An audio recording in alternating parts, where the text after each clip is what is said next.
10 तक गिनूंगा। राम लिखते ही, पढ़ते ही, सुनते ही, देखते ही या दिखते ही मन में जो पहला विचार आता है उसे बांध कर रखिए। पूछूंगा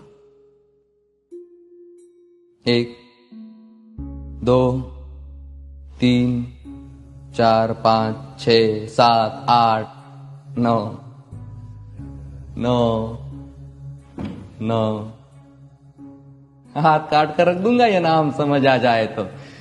कितनी दिक्कत होगी पता है राम समझ आ जाए तो। भाई राम राम तो कह लोगे पर राम सा दुख भी सहना होगा। पहली चुनौती ये होगी कि मर्यादा में रहना होगा। और मर्यादा में रहना मतलब कुछ खास नहीं कर जाना है, बस त्याग को गले लगाना है और अहंकार जलाना है। अब अपने राम लला के खातिर इतना ना कर पाओगे और शबरी का जूठा खाओगे तो पुरुषोत्तम कहलाओगे। काम क्रोध के भीतर रहकर तुमको शीतल बनना होगा। बुद्ध भी जिसकी इच्छाओं में बैठे वैसा पीपल बनना होगा ये सब कुछ, और वो भी शून्य में रहकर प्यारे। तब ही तुमको पता चलेगा कि कितने अद्भुत राम हमारे। सोच रहे हो कौन हूं मैं? चलो बता ही देता हूं। तुमने ही तो नाम दिया था मैं पागल कहलाता हूं। नया नया हूं यहां पे तो ना पहले किसी को देखा है। वैसे तो हूं त्रेता से, मुझे कृष्ण किसी ने कलयुग भेजा है। भाई बात वहां तक फैल गई है कि यहां कुछ तो मंगल होने को है कि भरत से भारत हुए राज में सुना है राम जी आने को है। बड़े भाग्यशाली हो तुम सब। वहां पे सब यही कहते हैं कि हम तो राम राज्य में रहते थे पर इन सब में राम रहते हैं। यानी तुम सब में राम का अंश छुपा है। मतलब वो तुम में आते हैं रहने। सच है या फिर गलत खबर? अगर सच्ची है तो क्या कहने। तो सबको राम पता ही होगा, घर के बड़ों ने बताया होगा। तो बताओ फिर कि क्या है राम। बताओ फिर कि क्या है राम। बताओ। अरे पता है तुमको क्या है राम?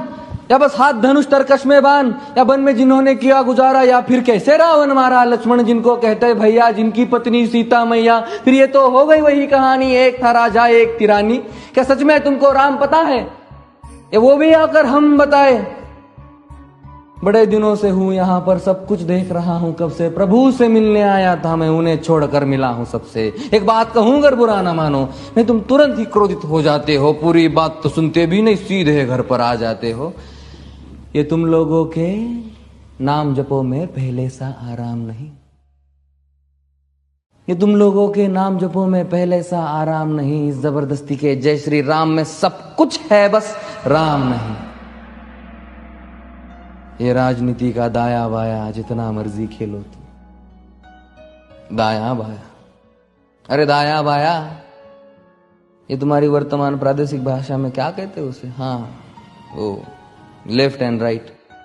ये राजनीति का दाया बाया जितना मर्जी खेलो तुम चेतावनी को, लेकिन मेरी अपने जहन में डालो तुम। निजी स्वार्थ के खातिर अगर कोई राम नाम को गाता हो तो खबरदार अगर जुर्रत की और मेरे राम को बांटा तो। भारत भू का कवि हूं मैं, तभी निडर हो कहता हूं राम है मेरी हर रचना में। मैं बजरंग में रहता हूं।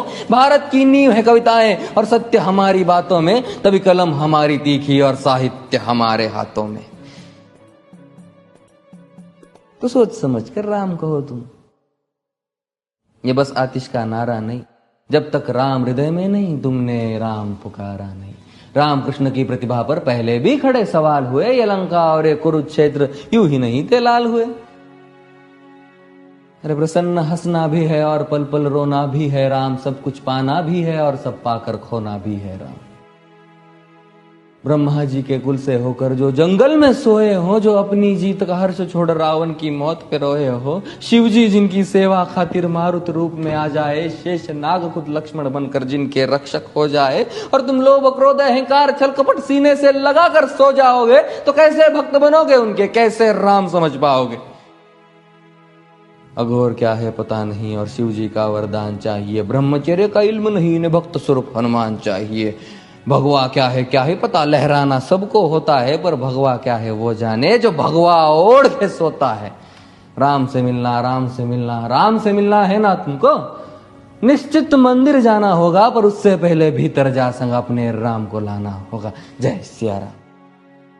और हाँ, अवधपुरी का उत्सव है, कोई कसर नहीं, सब खूब मनाना। मेरे प्रभु है आने वाले, रथ को उनके खूब सजाना। वो द्वापर में कोई राह तक है, मुझे उनको लेने जाना है। चलिए तो फिर मिलते हैं, हमें भी अयोध्या आना है। जय सिया राम। फिर से